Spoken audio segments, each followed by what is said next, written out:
చూడండి, Sunday summer అందరు ఒక దగ్గర అయినారు. కేక్ తీసుకొని రమ్మంటే కేక్ తీసుకొని వచ్చింది మా చెల్లెమ్మ.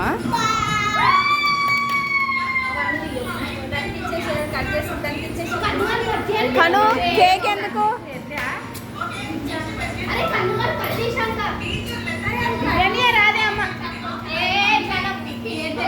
ఏ సిరి ఎందుకు అట్లా? కట్ చేయని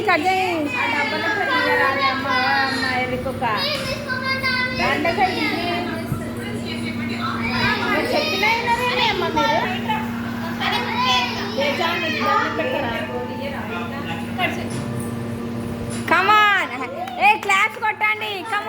కమాన్ కేక్ ఏ వద్దు, కట్ చేయి. Happy birthday to you. ఉట్టి కేక్ పెట్టుకొని బర్త్డే అంట, కన్నుగాని బర్త్డే అంటుంది. అట్లా కట్ చేసి అందరు తింటారు. చీ ఏమైంది? కేక్ మాది అక్క ఫింగరు. ఎవరున్నారు ఇక్కడ? మా అమ్మ చూడండి ఎట్లా లేచి కూర్చుందో వాళ్ళని తిట్టడానికి. మా పాప చూడండి ఎట్లా తింటుందో. మా అందరికన్నా చిన్న పాప చూడండి.